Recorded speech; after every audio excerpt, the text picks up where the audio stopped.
Yeah, she said she called. Yeah, that's what she said.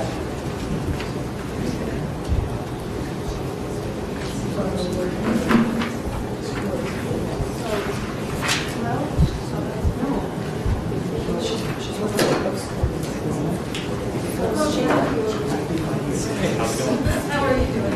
Haven't seen That's what she was last time. See you fairly often?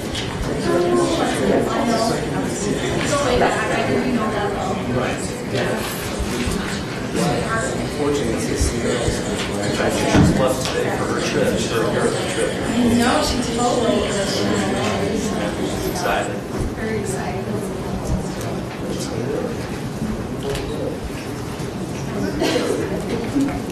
Oh, it's still making. I was going to say, I already did that.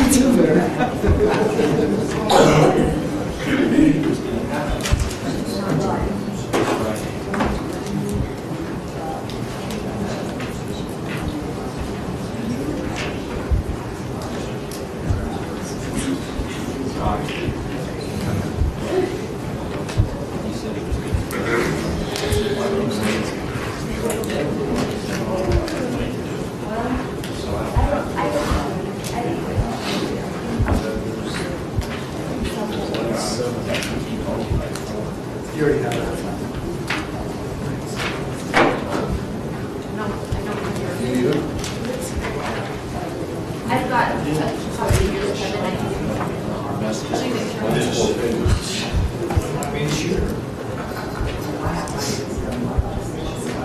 yeah, I have it.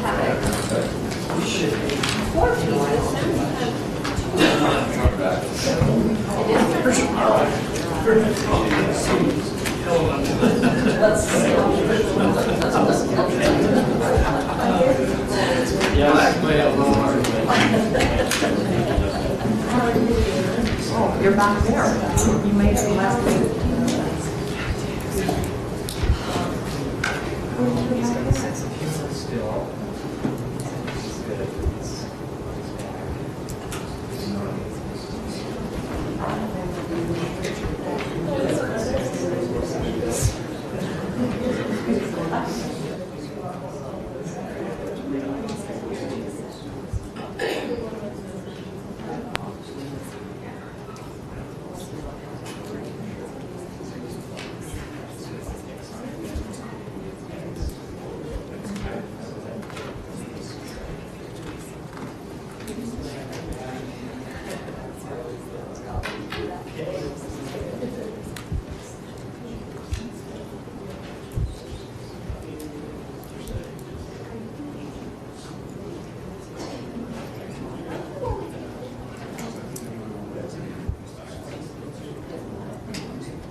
Good afternoon. We welcome you to the Indiana County School Board meeting. My name is Stephen Allen, and we'll have the chance to conduct today just maybe a little bit of information. At 5 o'clock, if we are not through everything, we do have a scheduled budget hearing that will need to take place right at 5, and so we'll pause wherever we're at in the board meeting and then start the budget hearing, and then whatever's remaining after the budget hearing will continue on. So know that. The other thing I just want to mention is last month the board discussed live streaming our meetings, and so we appreciate SU being here to help us today, and as we worked for a more permanent solution in the future, but we're just getting some practice with that, so we appreciate that. We will begin today with a prayer offered by Mr. Roy Matthews, followed by a Pledge of Allegiance led by Kevin Garrett.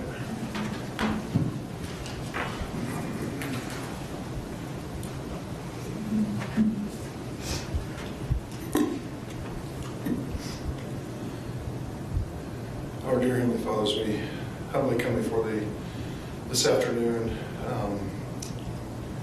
Take a moment to recognize the blessings that we have in this valley. We're grateful for the many blessings that we have and the people that live here, especially our students.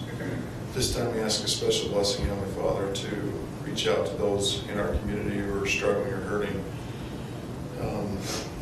With the Miller family who have experienced a tragedy in their family, and we ask Thee to bless them and strengthen them and help them through this time of need. We're grateful again for the community and its outreach to our students who are ill or find themselves in harm's way. We are grateful for that. We ask the Spirit to be with us throughout this meeting and through the rest of this day, and we say this in the name of Jesus Christ. Amen. Amen.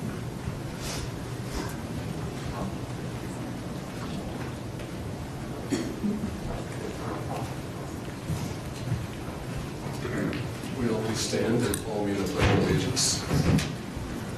I pledge allegiance to the flag of the United States of America and to the republic for which it stands, one nation, under God, indivisible, with liberty and justice for all.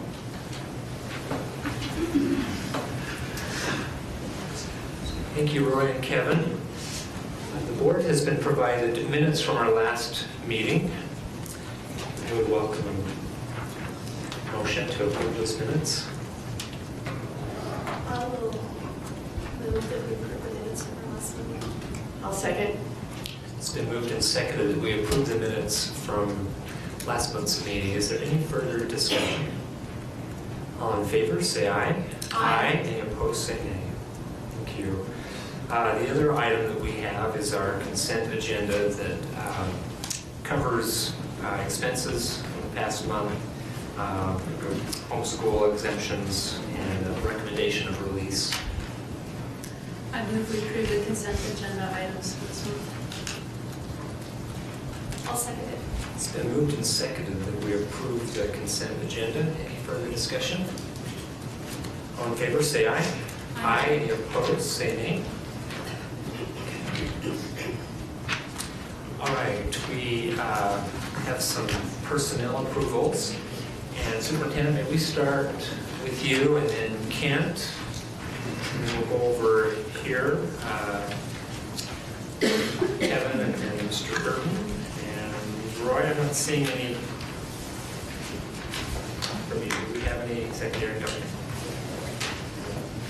Thank you, Dr. Allen. Okay, first of all, as you know, Rich Nielsen has left and gone up here to run the school district, and so we have interviewed and hired Roy Matthews, who's been the principal at Parowan High School, to assume that position, and we are thrilled that he's accepted that and is moving to our district office, and grateful for him. And so I would ask that the board consider approving him for that position. And then secondly, to take his place at Parowan High School. Not that anyone can take his place, but have a new administrator there at Parowan who I'm confident is going to do a wonderful job. And we would like to propose to have Kim Bailey, who has been serving as an English language arts teacher at Canyon View High School. Previously came to us from the Blanding area and served as principal in that area before at middle school.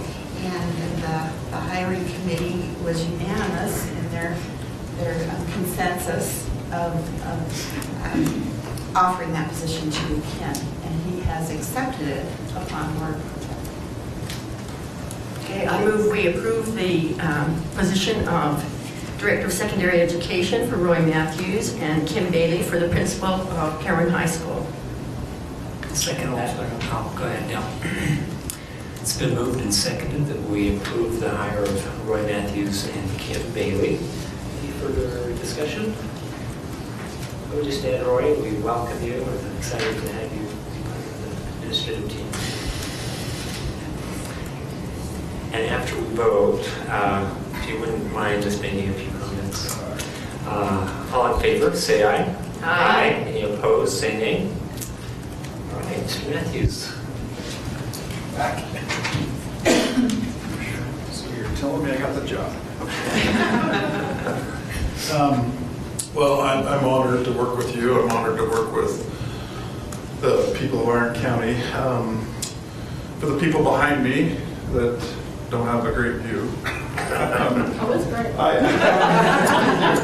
I apologize for my prayer, a little bit personal. We have and I'll just fill you in real quick. We had a young man from Parowan High School who was in a pretty bad accident just a couple weeks ago.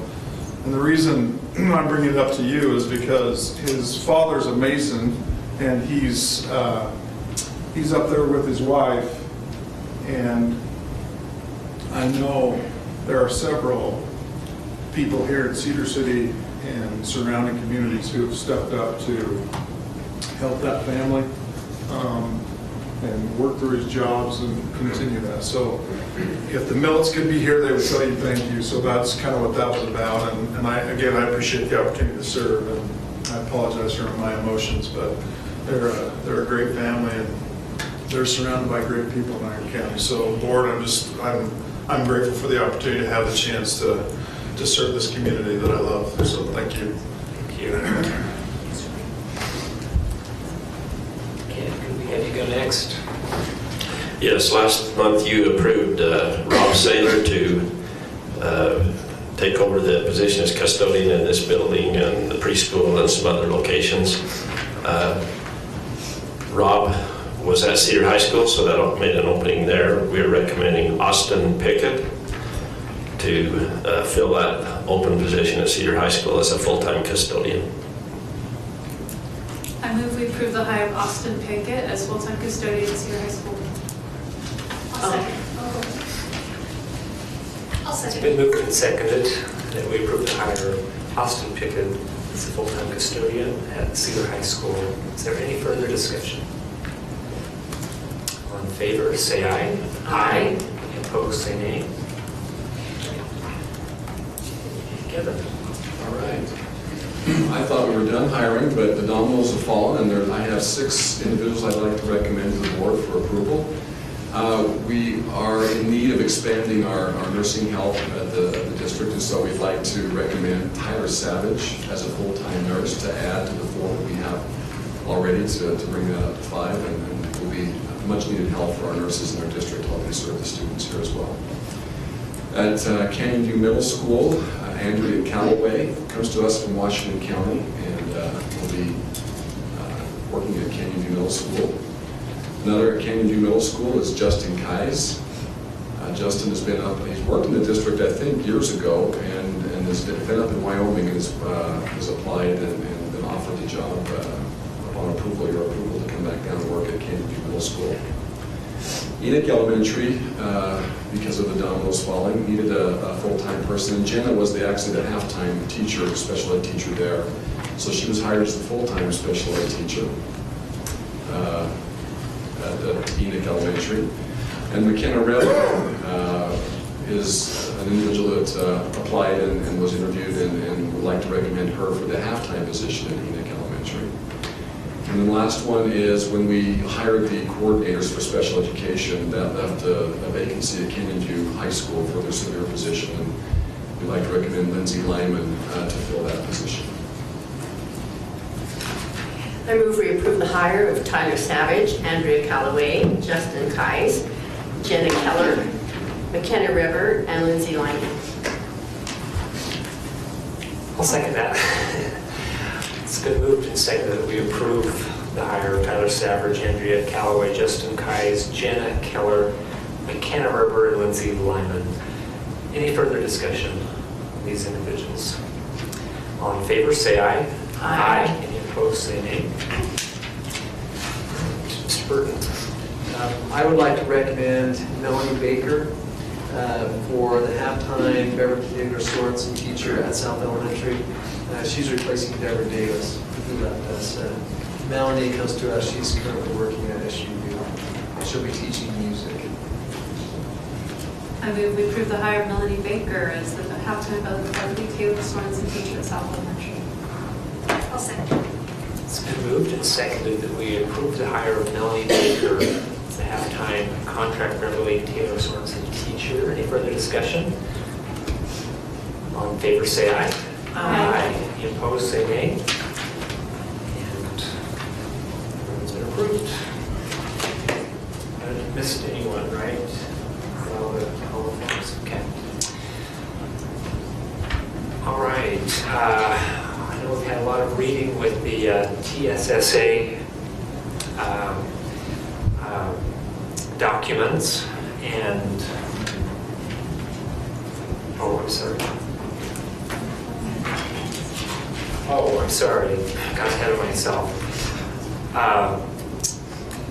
Last month, we met with classified and professional staff associations.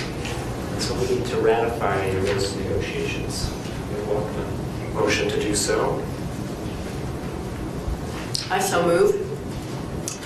I'll second. It's been moved and second that we ratify the negotiations between the classified and professional staff.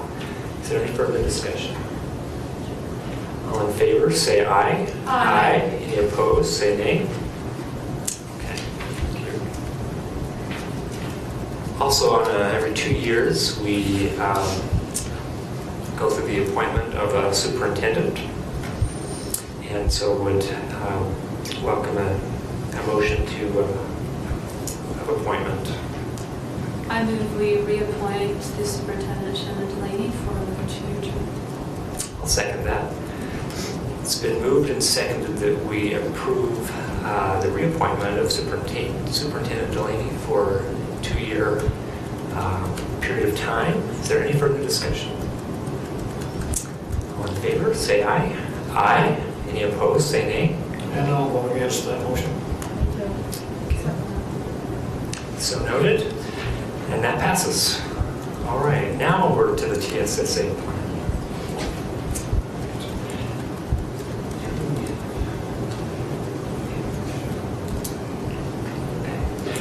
Superintendent will give us just an overview. I know that you've all had a chance to read those documents. So this last legislative session, the legislature approved some additional funding to districts so that they could implement school improvement plans in each one of the schools and be given some funding in order to implement those plans. And that's what the Teacher and Student Success Act does. And so Iron County School District has just a little bit under $1.5 million that was awarded to our district and to our schools. The money goes straight to our schools, 60% of that funding. 40% of that funding goes directly to teacher salaries. And the board approved that in a couple of months ago. So that's a part of the ratified negotiations that you just approved. So 60% of that 1.5 million, approximately 1.5 million, is going directly into our schools for them to implement their school improvement plans. And as you were able to read during this last month, those funds were mostly being, are mostly being dedicated to trauma, to mental health issues, to school psychologists, to wellness rooms, to help with positive behavior intervention supports in the schools, and with some supplies and materials that will support those efforts. And so the legislation says that once those plans have been reviewed, and those were the plans that I sent you a few days ago, once you've had a chance to review those, it then goes to the board to approve those plans, and then our schools can begin implementing those plans. I can put those plans into the state system, and the funds will begin to flow to help support that. Thank you, Superintendent. I move we approve the TSSA plans for this year. I'll second it. It's been moved and seconded that we approve the TSSA plans. Any further discussion? Okay. I would just add that those were well done, and I think we have a great track record on things that we've done for mental health and students and trauma. I'm excited for what we're going to be able to do. So appreciate all the administrators for putting those together. All in favor of approving the TSSA plans, say aye. Aye. Any opposed, say nay. And that passes. In our study session, we had the chance to be presented with the Early Childhood Literacy Plan. And I might have Mr. Berger just take a moment to speak to that, just to maybe highlight some of the things, but some really exciting information on literacy in the district, and particularly in our first grade was the area that was measured, and a lot of effort going into that. And so before we approve that, Mr. Berger, would you just take a minute to maybe give just a summary of the plan? Yeah, and you bet, I don't have the exact numbers with me, but I will speak to... Yeah, just in general. It's similar to last year's plan, and the success that we saw with our plan from last year, yield results, the best results we've seen in over 7 years. So we've just never seen these kind of results, and I think it has to do with a well-developed plan, precise action, exactly what was expected, and what didn't happen. Kind of a side note, like I had one of the teachers just came in. I happened to be at one of the schools, came in and just so excited about the results. And her comment was, "I know exactly what to do and how to do it now." And I think that's the key to this whole thing is they had success. They know exactly how to do it with good interventions, good tier 1 strategies in the classroom. And so we're planning on continuing those things. And we've increased our goals just a little bit to a certain extent, but it will involve the second grade. So the goals, even though the percent looks a little different, they'll push that second grade. We're hoping to use that same model with those students. So really excited. Ashley Peterson put that together and has worked really hard along with our lead specialist to put that work.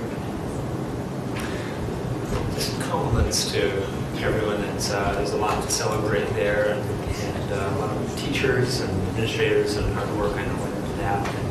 And we have a new plan for this coming year that we'll approve here in a minute. But thanks for Now we have to double what we did last year. I mean, that's significant. Yeah. So thank you.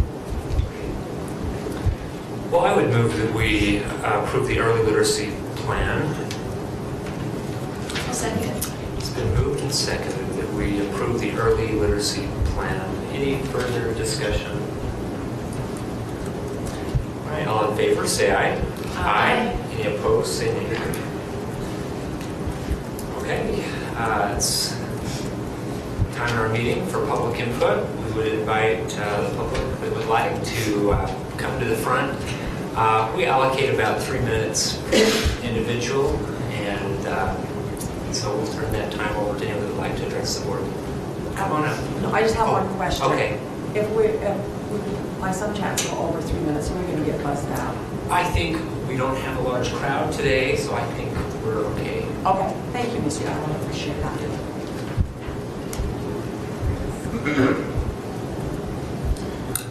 My name is Christopher Quick. I moved to Cedar City about 3 years ago, and I'm an SUU student as well, and I'm hoping to graduate soon.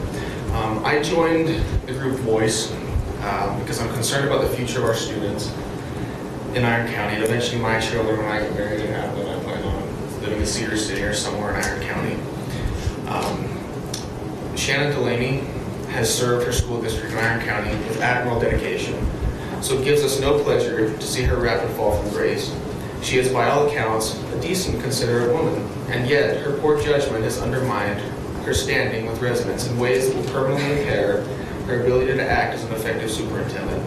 She should resign and retire with the thanks of those she has served as a teacher, special ed leader, and for the past 6 years as superintendent. This is the third time we approach you and asking for the resignation of Ms. Delaney. Next month, the superintendent is up for review, and we seriously ask you to consider her past behavior during the review. Number one, in 2013, questions arose as to whether the school board overstepped its authority in the way in which it authorized a $1.6 million expenditure for the purchase of a building near the district's headquarters on Royal Hunt Drive. It certainly should have raised red flags when the school board president said she wanted to be the purchasing agent on this sale, and then called I for a was not closed door president, meeting. just so you know. I was not superintendent. She was not superintendent, I was not president, Okay, okay? I'll continue reading. Not to mention the seller of the building was the brother of the director of technology for the Iron County School District.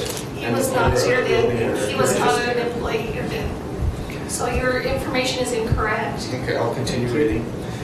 None other than Michelle Jorgensen Jones' brother-in-law was the owner and the owner of the building when it was purchased. So at Not minimum, true. hundreds That's of not thousands of true. dollars goes to Sir, people either working or listen. associated with the school Can you district. stop for a minute and take the truth? That's not true. I didn't interrupt you guys when you were speaking, and I expect you to be able to give them that. Well, you can finish, but I'm going to point out your untruth. And that's fine, but I'm not In your interrupting you statements. guys when you were having a Because meeting. you deliver messages into the community that is incorrect. Well, I would It's like not to finish true. reading this letter, please. Okay. The bigger question is, when she was superintendent during this process, if Delaney knew about the sale that she should have stopped it. If she did approve it, she was clearly in the wrong. Either way, she should have resigned. Point number two. In 2007, Samuel L. Halta was hired as a counselor at Cedar Middle School and began a pattern of sexual harassment. The women complained to both the school and district administrators for years about L. Halta's behavior, both individually and collectively, but their complaints were not taken seriously. The first thing Delaney should have done was call the police. Instead, she contacted L. Halta and provided him with the names of the women who were complaining and asked him to apologize.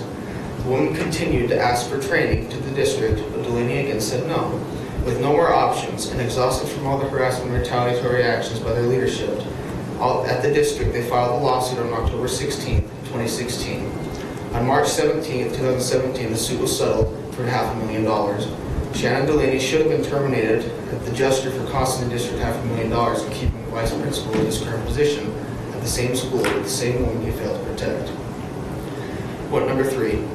As Delaney was in the middle of an EEO lawsuit, she was working to remove the Redmond name, which she considered racist and offensive. The decision was made after complaints about a routine performed by the Mojave Tawa dance group. The circumstances around this routine had been debated, with some insisting that they not only had approval, but they utilized tribal members for choreography, while others believed that was not the case. Even though Delaney said at the time there was no need to remove the name of 77 years, she was feverishly working behind the scenes to make sure the name was changed. She said there were complaints of Native American students being bullied, but according to both federal and state reports, there was not a single complaint of bullying at Cedar High School in the past 3 years. And the Cedar Police Department has never been called to investigate any issues of bullying in the past 13 years. She had Rich Nielsen create a fake committee loaded with school board employees loyal to the superintendent, who ultimately determines these members' salary treatment. For being dishonest and not transparent to the students and residents of Iron County, she needs to resign. Number four, the superintendent's primary job is to prepare our youth for the futures after they leave high school. Delaney has been in her position for 6 years, and every single year ACT test scores have declined. No improvement whatsoever. Delaney is in fact the CEO of Iron County Schools. In the real world, if a CEO led a company to straight 6 years of dismal performance, the board would ask for their resignation. If you look at the AP test scores for all 3 high schools in Iron County, The college readiness index is at 14.8%. The proficiency rate in reading is at 24, and math is at 25. Iron County needs a leader with proven success running a large organization. The person need not come from your education realm, as long as that person is a good listener.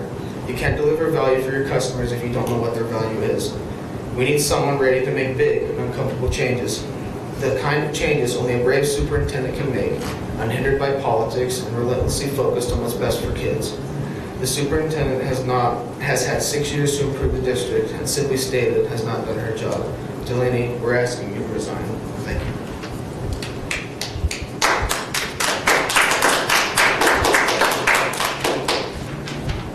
Chris, there's a lot of inaccurate information. I do think some things need to be pointed out. Superintendent was not in place when this building was purchased. I'll stand behind that purchase. It was a good move. Costs were low. When you're in government, you look to the future, and I think it was a solid move. Michelle, I don't know if you want to address anything else related to the sale of that. Just that my commissions were donated back to the district so that they could get a better deal on the building. Her expertise was very valuable in the purchase of that. The mascot, I know, is been a very difficult decision. This was not her agenda. This is the will of the board. She's doing what has been asked of her. And so be critical of us, but please don't of the superintendent. The ACT, I'm very familiar with the ACT.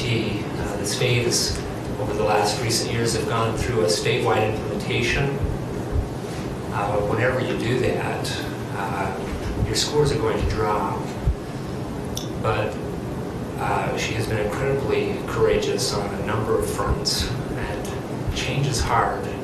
And giving teachers an opportunity to grow and be their best and develop has been a hallmark of her.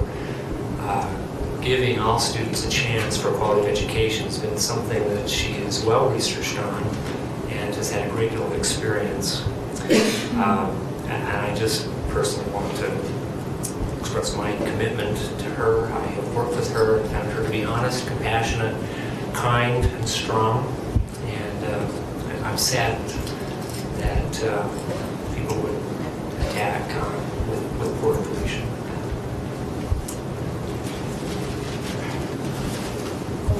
Okay, well, I just have a question. Because I recently moved back. Do I have to say my name, I guess? I'm Andrea Nelson. I have a question, though.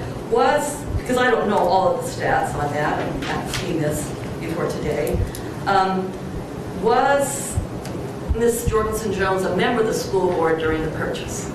Yes. And you acted realtor as also? Yes. Okay. In the world, in the normal world, that would be a conflict of interest, and that's my question. There's several people that work on boards throughout the state of Utah that give. I still think there's a conflict of interest. Well, you can think that. And that's all I'm saying is that. As a benefit that they receive that. I think it would have been better to turn it over to another realtor, just to make sure that there was no question on the matter. That's just my opinion. You can. The second thing is that as far as Andrea, I'm just sorry. You know, she didn't force that. She made that offer, and it was a board decision. It wasn't. I just think it would have been better to not have it involved with a school board member. I think it looks bad, if nothing else, and that's all I'm saying. I didn't know because I wasn't here 6 years ago. That's why I was asking I guess part of the it question. is she was a tremendous advocate, and it saved us a lot of money. We were trying to think of the taxpayers, but I can see how the objects might look at it. The other thing I would like to say is that I am very concerned as a former parent and a former educator here, and a former student here, is that there are problems in the school district. And in my discussion with other members of the community is that the morale in the district is terrible. and that the parents are very upset with the way things have been handled. I was personally told by the superintendent that no decision had been made on the change of the name of mascot, and I was told that face-to-face in December, and then I heard the August 28th, 2018 tape and realized that that was not a truthful statement given to me. And because of that, I think a public official should always be honest in everything they say, and that was not an honest statement to me. And that's all I have to say. Thank you.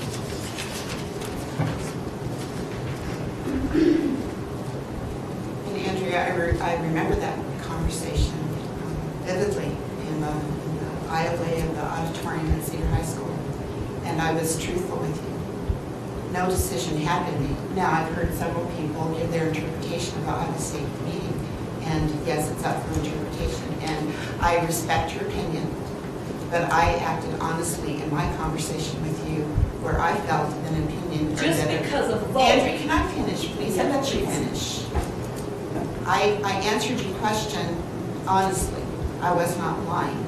A decision had not been made, and that was my opinion, and that was my perspective. The way it looks to me, though, is that you're defining a decision as a vote, and that's why you're hiding behind it. A vote, an actual vote had not been taken, but when you listen to the August 2018 meeting, you understand what the plan was all along, and that is deception. It's not being completely... That's not true, Andrea. Yes, it is. No, it is not, because I can tell you, and my husband can tell you, I had not decided the week prior to what I was going to do for sure. I attended all of the meetings, and I've been given all the information, so my decision was not made until... What we were telling you is the information you've been given. The people that were put on the committee was stacked. They were asked to be on the committee based upon the... That's your opinion. No, that's what we have found out. And the other thing is, and beyond that, there's been many policies in the school district that are educationally unsound. Late start, XLT time, they lose instruction time. Right now, a student starting in 9th grade until he's a senior loses a semester instruction because of those things. They're educationally unsound and not proven to bring up scores at all. And the scores are falling. And besides that, the community is torn apart. It didn't need to be torn apart. And people, you've lost the confidence of the people, at least all the ones that I've talked to. Thank you.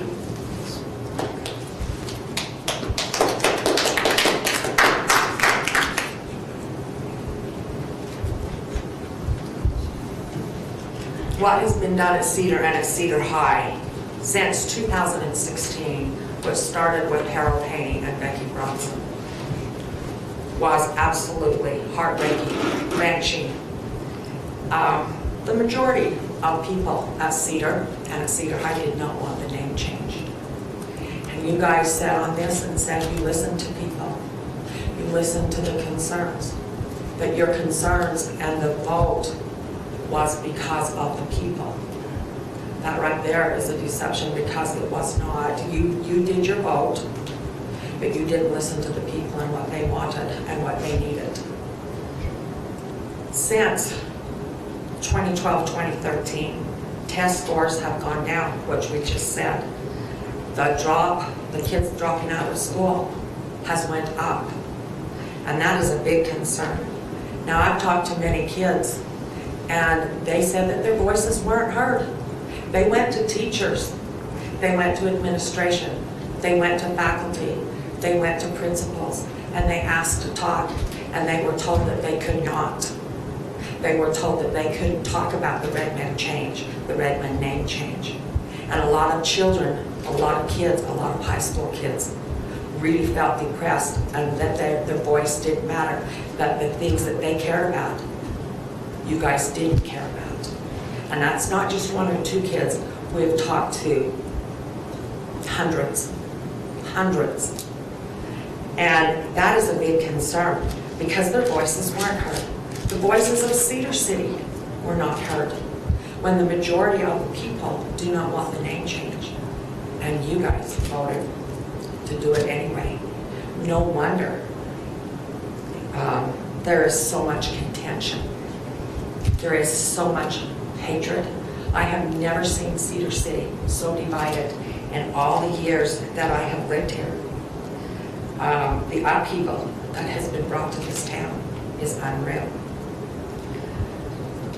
Some kids are going to go to school in August. I'm not sure what day it starts.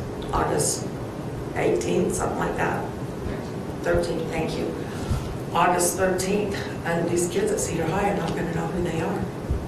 They're not going to know whether they're the Reds, whether they're the Wolves, or whether they're the Redmen. Parowan are the Rams. Canyon View are the Falcons. Dixie are the Flyers. But what is Cedar City? What is Cedar High? I think it's time that Miss Delaney, Miss Lambert, Miss Jones, and Mr. Allen step down. I think the chaos, the contention, the confusion, the upheaval that has happened to Cedar and Cedar High speaks in itself.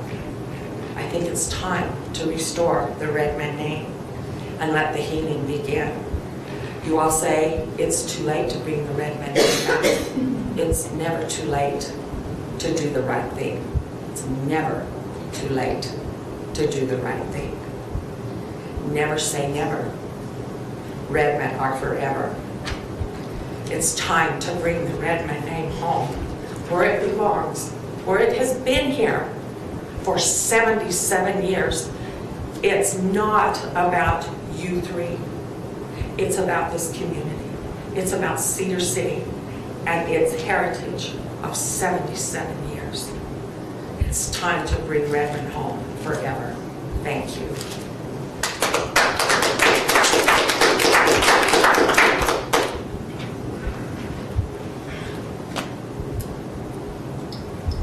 Hi, my name's Cheryl Stratton.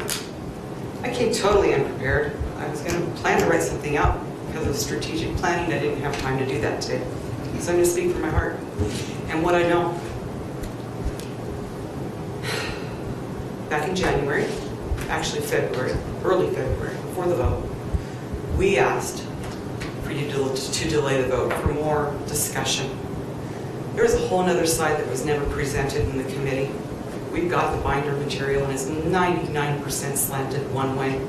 It didn't even have Dr. Freiberg's complete study. It only had her first study, or her second part of her study, authored with 3 other psychologists, completely undid the first part, and she actually recommends keeping imagery, along with teaching Native American history.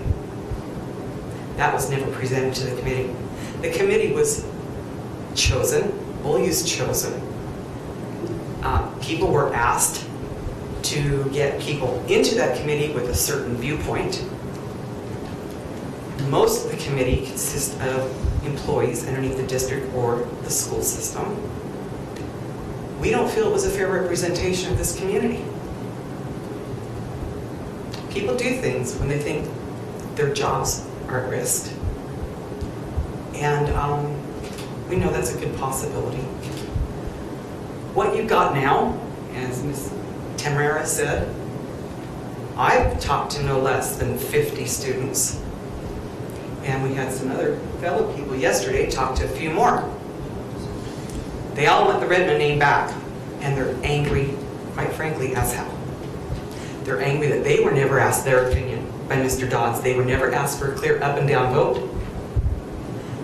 When they wrote in the name on one ballot, that was dismissed, and then it went to a computer vote with only the selected names given. These kids are angry. I got greeted just the other night by a group walking down the street in front of my home. Greeted me and thanked me for what we were doing. 2 of them have parents that are employed here. And they said, we can't say anything because our parents' jobs will be at risk. These kids are stifled not only in school, but in public, and so are their parents because their parents hold the same viewpoint they do. You guys need to think this through a lot more thoroughly than what you did. There are great repercussions that are coming, and that's just known by psychologists. There's going to be some problems. You can let them wear the red men attire. You can do all that. You give them the choice at graduation to graduate as a red hawk or a red wolf or a redman. It still does not mend a 77-year tradition that was taken away from us by a false narrative that's a nationally pressed issue that was pressed onto the Paiute Nation, okay, by national groups that brought it here to Cedar City. We define ourselves here in Cedar City. We're a community. Iron County is a community, and we define ourselves. We have our own traditions and our own beliefs. And I'll be damned if I let some national organization tell me that I'm a racist, because I'm not. I have just about every person in my family of color. I'm not a racist. What I am is a pro-race person. And to eradicate them and eradicate their symbols, to bury this the easiest way possible and not confronting it and lengthening out the discussion was a great in service to this community. Now I'll let you know, we're not stopping. There might be a little bit of misinformation. I'll make sure those fact checks are a lot better. But you know what? We're not stopping. And when it comes to the next election, we're hoping that we will have a majority rule, Redmond will be reinstated, and other issues are going to be dealt with. We've got a lacking knowledge in our student bodies right now, clear across all 3 high schools. We've got to correct that. And maybe we need to start getting back to the good old reading, writing, and arithmetic, and quit worrying about all the other subjects that we seem to be taking on. That's it. Cheryl, you do understand, though, that there was a divide there. There are 28% people in the community that are wanting this removed. 28%. We have Paiutes within our group. So And she gave, Cedar City. no, they gave witness testimony last week, or on June 5th, and they say they are greatly divided, and they feel the majority. They feel the majority want to keep. Did you go to the powwow this past 2 weeks ago? No, I was not in town. Okay, I was. Did you notice how many men were wearing red skin attire around that powwow that weren't dressed up in regalia? I counted 40 myself. I'm sure there were a lot more that missed my sight. I approached one at the Navajo taco stand, one of the Navajo taco stands, and I asked him, he's a young father, I'd say in his late 20s, had 3 small children. I said, I see you're wearing red skin attire, NFL attire. He goes, yeah. I said, don't you find that disparaging towards your heritage? He says, absolutely not. Why would I? And I said, well, he wasn't from here. And he was down for the powwow. I said, well, we have a problem here going on in Cedar City where they've taken the imagery away from the high school. He says, really? He said, what were they? I said, Redmond. He goes, well, I don't understand where there's a problem there. He said, that's proud heritage. He said, do you know what it takes to be a Redmond? Do you know what it takes to be a Redskin? And he proceeded to educate me, which I already knew, but I politely sat there and listened to it because I would like to hear everybody's viewpoint. If the people that understand their history, and there are people within the Native American tribes that don't, just like there are people within all races that don't, but they understand their history, they will do nothing but be proud of that. It has never been disrespected at Cedar City High School. Never. We discussed that with you out in the parking lot when you told us everything about the Moitawa and how this all came to be, Mr. Harold Haney and how he took care of this whole thing. That was a discussion you and 8 witnesses had out in the parking lot. We're trying to tell you it was a wrong decision. You have divided this community, and it's not going to mend. Because we don't get along just to get along. We expect much more diligent investigation and discussion without a preconceived notion of the narrative and how we're going to guide the singular narrative. We know what the narrative was. Now we're going to counteract that narrative.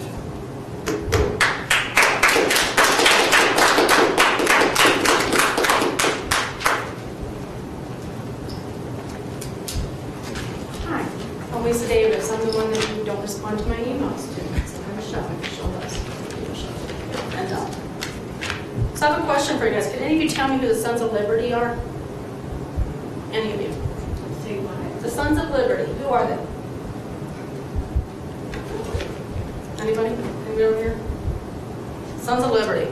Okay. Well, The Sons of Liberty were a small group of patriots back at the Revolutionary War who formed an underground secret army. They were the secret weapon to defeating the British. Probably best known for their role in what we know as the Boston Tea Party. So how did a small army defeat the British? Can you tell me that? You know, everybody has heard, oh, 3% won. How did they do that? Well, they had help. They had help from native warriors who called themselves red men and redskins. Not in a racist way, literal, because they were painted with red paint. They were called red men and redskins. They were experts of the land, experts in woodland wartime tactics, and they taught them to the Sons of Liberty. That is how they defeated the British. They had help. They did not do it alone. In 1765, after the war was won, the Sons of Liberty founded a new organization. They didn't give themselves the name Sons of Liberty. That was given to them. Do you know what their new name was? Anybody? Sons of Liberty, the new name. The Order of the Red Men. Still in existence today, the oldest fraternal organization recognized by the United States Congress. The Order of the Red Men. Paying tribute to those brave red-painted warriors who helped our country win its independence. Any of you know any of that history? Well, I'm sorry, yes. The Native American Guardians went over the presentation before the vote. Thank you for the acknowledgement, because I'm getting nothing. I'm just getting downstairs here. Thank you, Michelle. Well, the principles founded on reflected of those red native warriors. First, love and respect the flag.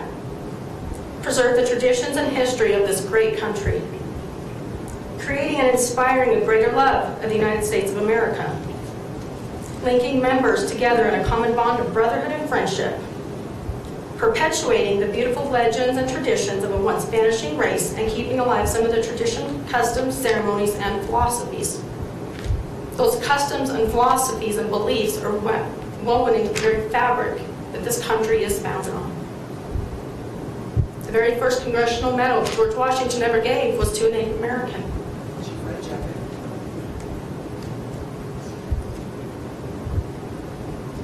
Context and intent do matter. History matters. Facts matter. The Redman name was chosen to pay tribute to those warriors and for the honorable attributes associated to them. Removing that name does nothing but promote racism and divide. That is not who we are. That does not reflect this community and our beliefs.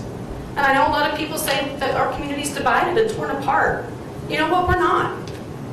I would say 80 to 85% of this community is united. United in a way that they are upset. We feel lied to, we feel manipulated and deceived. By all of you. Well, not all of you. You got 2 on the end here that didn't participate in that. But the rest of you did. You did knowingly. You pushed a false narrative on this community that does not reflect us. And you were all voted by a majority vote. It's a very democratic process. You speak for the majority, not the minority. That's what we in the United States of America call democracy. Yes, we're a republic, but we have a very democratic form of government in our community. Yeah, but we have to remember that we are a republic and we do have to... You're not a republic, Michelle. You were voted by a majority vote. I was voted by a majority vote, but we pledge our allegiance to the republic. And we can't sometimes we have to stick up for those that can. I feel like that you're discounting the opposite view of this, because I understand there is 2 views to this whole... Definitely. And you do too. And so just because we differ on one opinion, you know, we're going to differ maybe once in a while on an opinion. Absolutely we okay? are. But there are 2 narratives, and I will give you that. There's 2 narratives here. So why are you choosing to go with the one? 3 minutes, Lisa. I don't care, Mr. Allen. I know my rights. We ask if we can take... And I said I'd give some latitude, but If I'm just, I mean, this is an open public forum, is it not? It's meant for this discussion. is a public meeting that Okay. you're And able to you are a public observe. servant. And we do open it up for public comment, but that's not a Thank you for requirement. that. Anyway, we will restore this Redmond name. Our community is very united on that. A lot of them are not speaking out, but they will. They will. You will hear us loud and clear at the next election, as you guys do not have an appeals process, which is mind-boggling to me. Absolutely insane. The President of the United States decisions are subject to an appeal process, yet the Iron County School Board is not. Next week is our Independence Day. So as you celebrate, I hope each one of you, at some point while you're celebrating, take a look up on this hill over here and see that name and that symbol. And with reverence and humility, remember who we owe our freedoms to. The Red Men. The Red Men Warriors.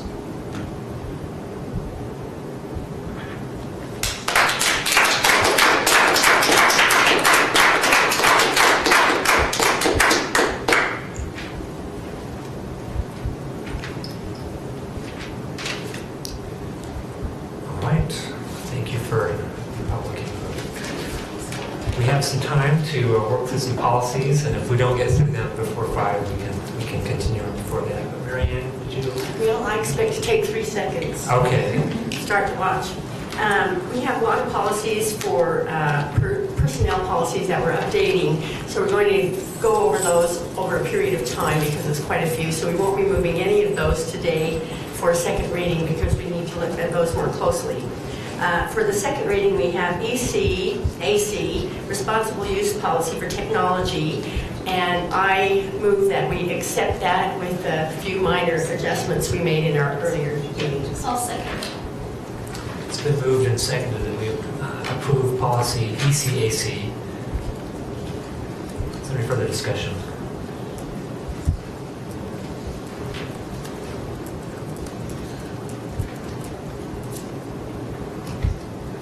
It's just, this is nothing huge. I was just curious, in the policy, it talked about, let me find it. We may not have the answer, and that's no problem if we don't, but students are not allowed to connect a personal device to a network by an Ethernet cable. I'm just curious if there was a reason for that, or what the rationale is. Ken, I mean, looking at Ken, I don't know if you know that, but students can't connect a personal device to the Ethernet via kind of a physical cord. Well, it's extremely rare that they would do so. Right. But in the case they did bring older devices that have Ethernet, that for one is a red flag, just because the older device usually doesn't have the advanced protection of newer devices. Okay. Anything that they have inadvertently or accidentally installed on those devices, which then joins our network when we potentially be very difficult to stop, has a much greater ability to affect the network. Okay. Great. Any other discussion on policy? Thank you, Ken. Any further discussion on policy ICSD?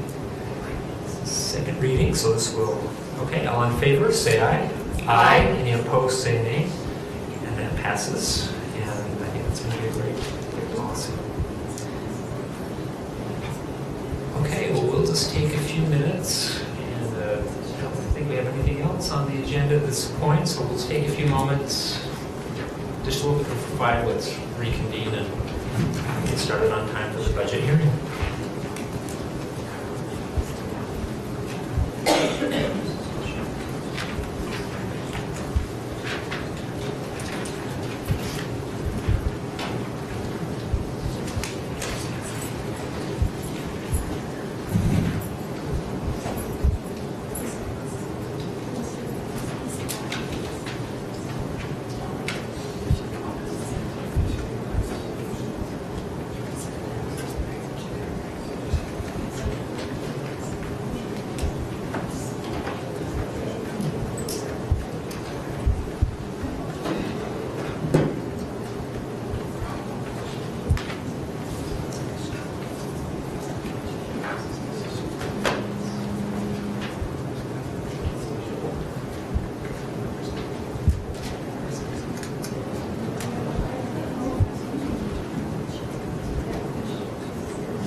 And last semester.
The only one that's going to care.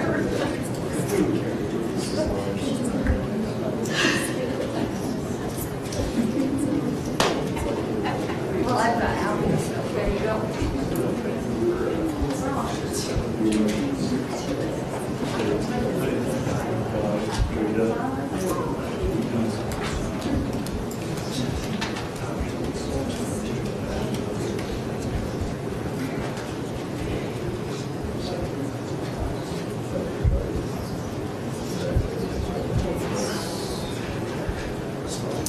It's 5 o'clock. I would invite the board to find their seats.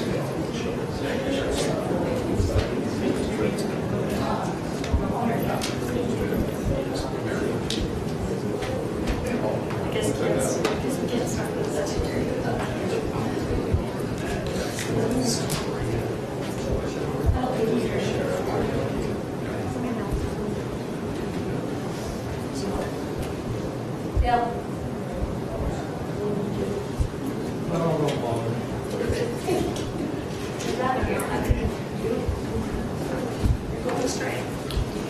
Okay, well, we will begin the public public budget hearing. It is now 5 o'clock. We welcome those of you that are here.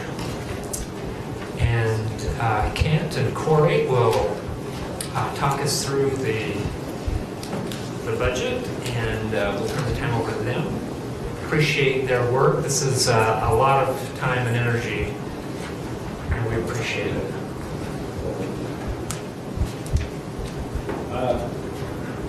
Let me hand out this, and Corey's going to kind of talk you through it a little bit. This is information that we have to submit to the State Tax Commission, and kind of interesting, the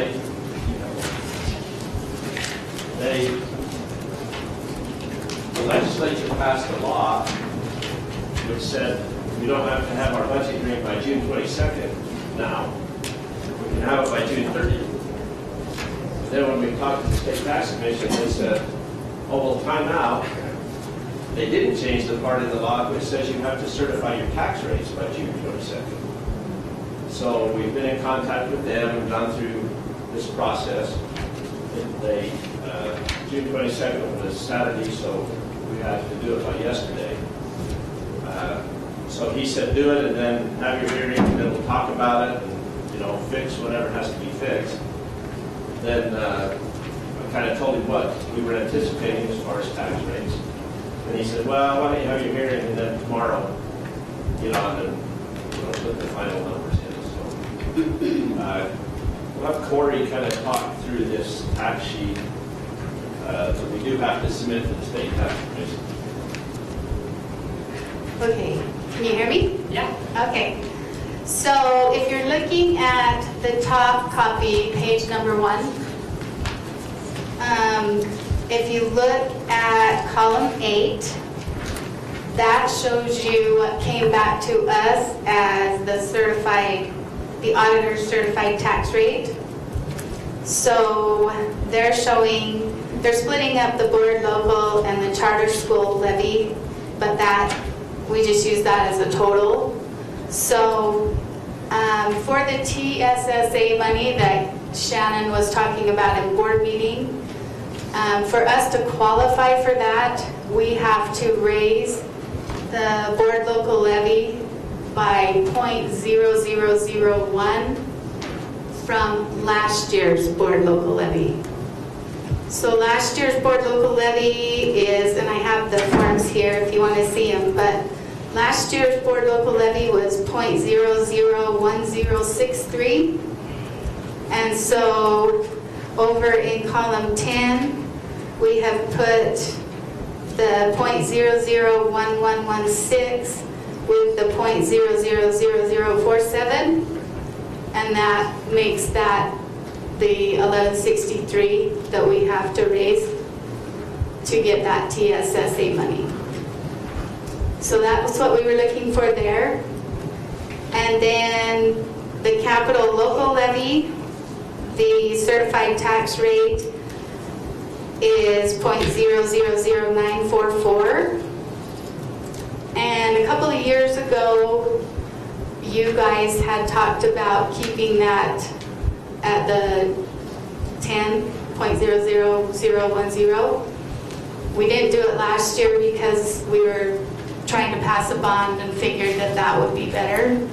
So we're proposing to take that back up to the 0.0010. And then, well, I guess I failed to mention that because we have to do the 0.0001 for the board levy, it's throwing us into truth and taxation already.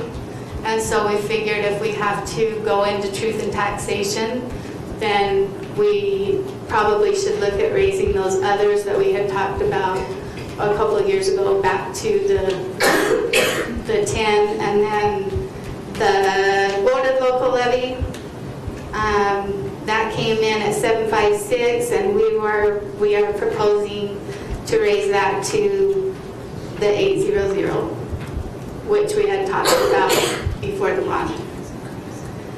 So and then the the bond payments came in, that rate came in at 0.001824. So if we leave that alone, and then the basic school levy is just what the state comes up with. We don't have anything to do with that. So if we leave those alone, the proposed tax rate would come in at 0.006448. So you can either leave, we gave you that example on number 1, and then on number 2,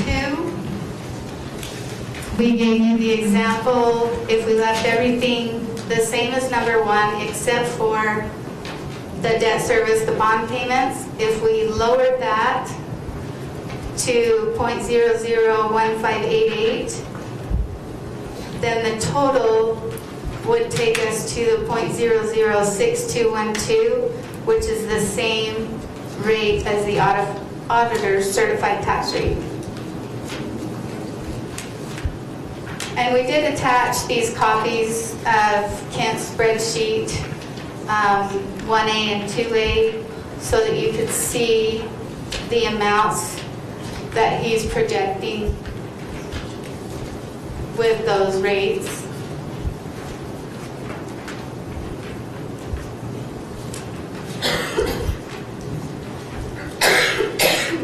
And we also included the explanation on the TSSA money. Oh yeah, we did. That's the very last page, and if you turn that over, you can see where in the law, in the requirement, it says that a school district's board local tax levy for the current fiscal year has to be at least 0.0001 per dollar of taxable value more than the school district's board local levy rate imposed in the prior fiscal year. So it isn't 0.0001 above the certified rate, is 0.0001 above the rate that was set last year.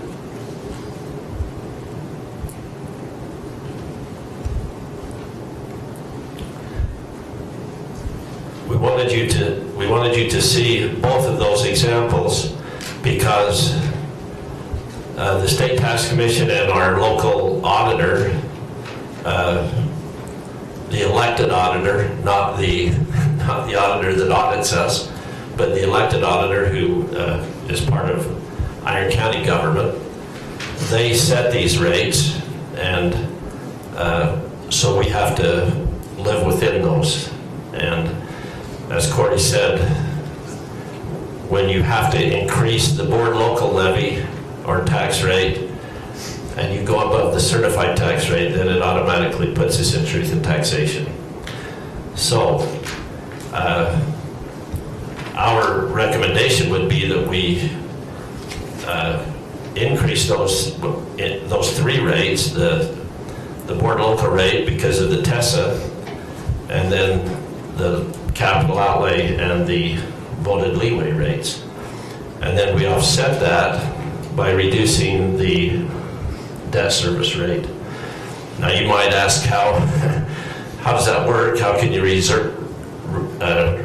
that? I'll take you to page 22 in the budget itself.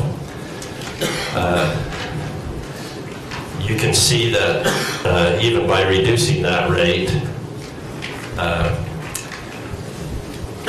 which puts it below the actual payments that we have to make, but within all of those budgets where we assess taxes, you have fees and tax sales and redemptions that come back into play.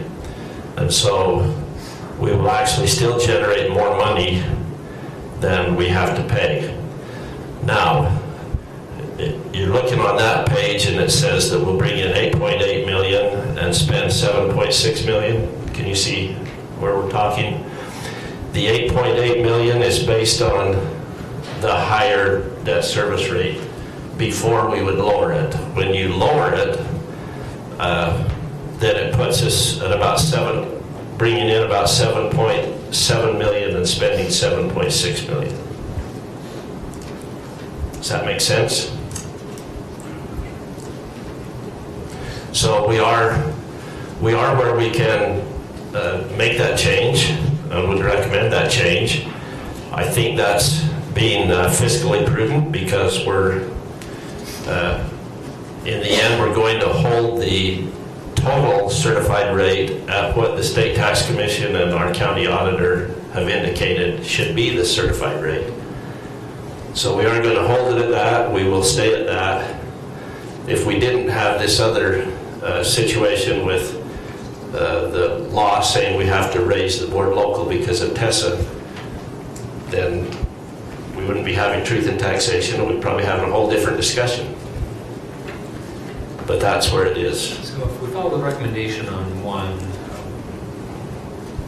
recommendation one, that does give us some ability to deal with some of the most pressing safety needs that we have. Yeah, by increasing the one back to .0010, yes. Yes, that would give us a little bit extra money to make a bigger dent in the secure entrances and the video surveillance and those kinds of things.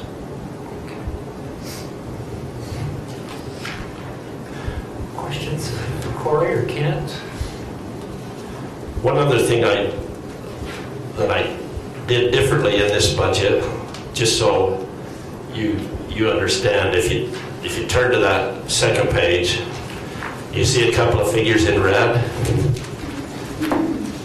That isn't necessarily something we have to put in our budget, but I wanted you to see it, because we generate in weighted pupil units for our K-12 programs $31 million, $31,081,000. The $6.9 million that's in red and is subtracted out, that is the basic levy. So I was thinking that might help you relate to how that works. That's the one where every school district in Utah levies the same rate, .001661. Corey talked about that being set by the legislature. So in our district, that generates $6,944,000. So in the equalization of the state program, we're guaranteed $31 million, but 6.9 of that has to come from local taxpayers, according to the way the legislature has set that up.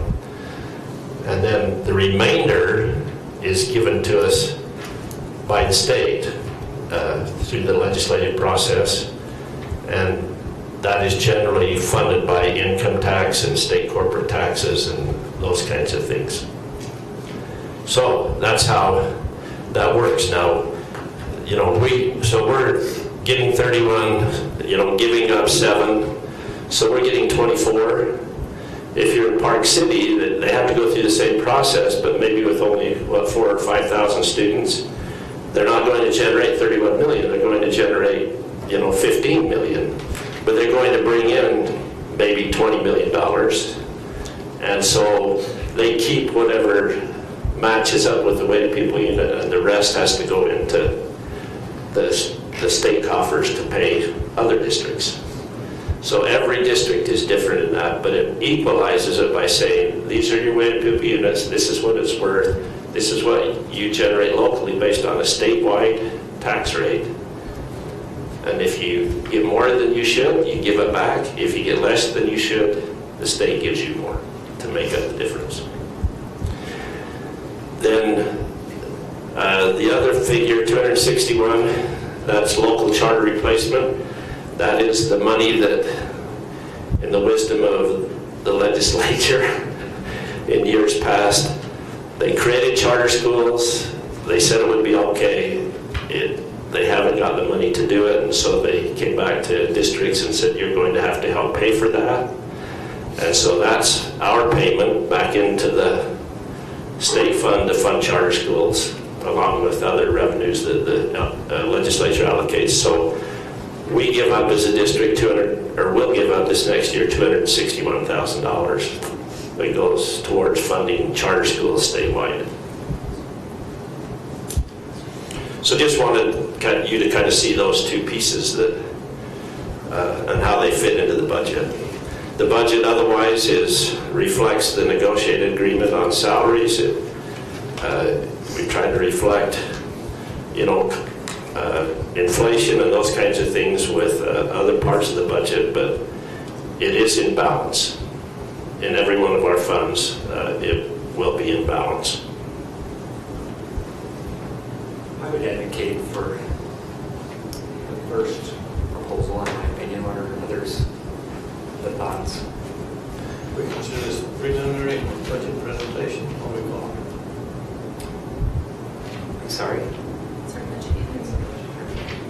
Well, the first one puts the debt service as 1824, the second puts it at 1588 to offset. So I didn't know if you were looking at two or number one or number two. I was referring to number one. That would be my preference. I was just trying to. And I think, Dale, you're asking what This the is just budget process proposed is from here. budget. Yeah. Yes. With that, I move to approve the proposed budget as presented. I think very prudent. Pleased with the expertise. So that we know what to certify. Are you approving it based on number 1 page or number 2 page? Well, maybe 1.5. Okay, I'm good with that. Number 1 leaves the debt service where the county auditor has pegged it. Either way, we go through two. Either way, you go through truth and taxation. They're still offset. Okay. So what's your recommendation? You're the money guy. Well, I guess I'm thinking of it from the standpoint of the State Tax Commission. They're going to want to know kind of roughly where you figure you're going to end up, even going through truth and taxation. So if you think you're going to make that adjustment of the debt service down to offset the increases on the others, then that's probably the direction we should be given. If you don't think that, the debt service isn't going to help any of those other budgets. It's just on its own. So that's page number 1. yes, well, that's actually page number 2 would be offsetting debt service with the other increases. Then the motion is to accept the proposed budget as presented on page number 2. Okay. Is that what you were recommending? I think that's what I would recommend. Part of the problem is they have to know this, and then it has to go back to the county, and they have to go through their assessor's office, and they have to mail out tax notices, and they have to do all of those pieces. And even though we might be reducing debt service to offset the other increases, it'll come out on your tax notice as the district is increasing taxes. So that would have to be a discussion that we have in our truth and taxation hearing to explain that overall we would not be increasing taxes. But number 1 would bring in more revenue. It would bring more revenue to debt service only. Okay.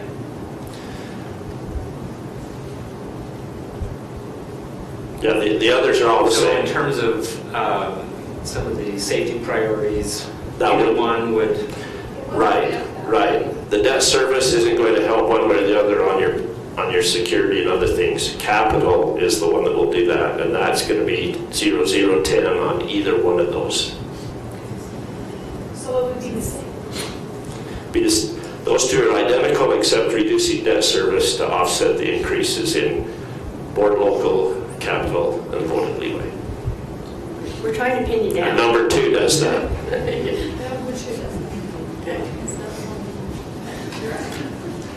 So your motion was for number 2, right? Okay. I'll second that. It's been moved and seconded that we approve the proposed budget following the second proposal. Any further discussion? Mary Ann, good? You give me a look, so I wasn't sure. All right, all in favor, say aye. Aye. Great. We will let you know when, we now have to work with the county to set the date for the truth and taxation hearing, so we will let you know as soon as we know that. Okay. And It will be in August, first week or so of August. Will it be in a regular meeting, Ken, or a special? It will be a special one. But not a regular meeting night, right? No, it'll probably be, your regular meeting will be the 4th Tuesday in August. This will be more like the 1st or 2nd Tuesday of August. Don't we need to get approval for our action? Oh, yes, we also need as a separate motion, approval to amend the current year's budget to reflect actual numbers. I move we amend this year's budget to reflect the actual numbers. Yeah. I will second that. It's been moved and seconded that we approve the current budget, to amend the current budget to reflect the actual numbers. Okay. Any further discussion? All in favor, say aye. Aye. Any opposed, say nay. And that concludes our agenda. Thanks, everyone. We are adjourned. We are adjourned.